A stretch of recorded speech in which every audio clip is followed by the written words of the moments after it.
Hi, in this video we're going to run through compositions. Now compositions are basically when you group multiple layers.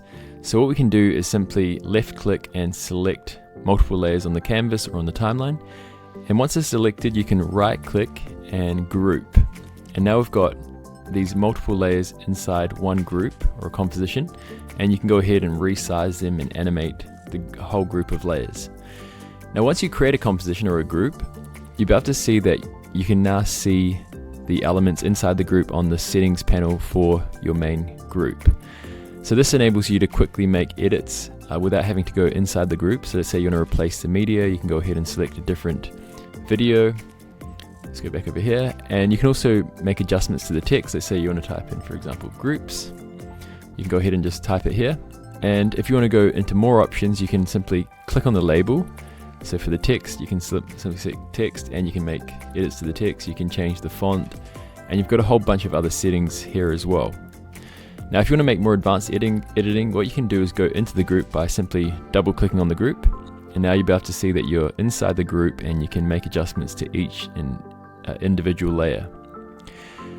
Now what you can also do is manually adjust the boundaries of your group. So if you deselect your layers by simply clicking on the canvas over here, you'll be able to see you've got group settings, boundaries.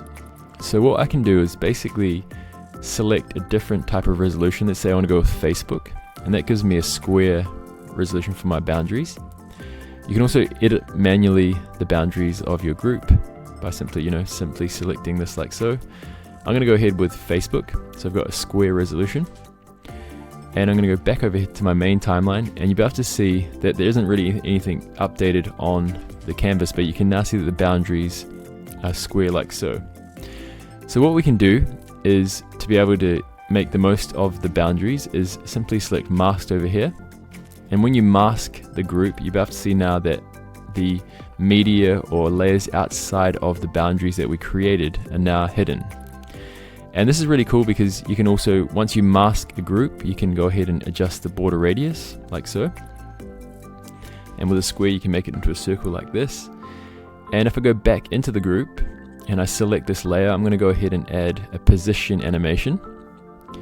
And you'll have to see that it slides in like so. And because we've masked this group, you won't see the text animate on the side. So now it's masked inside the group. And yeah, this enables you to create some really cool masking animations.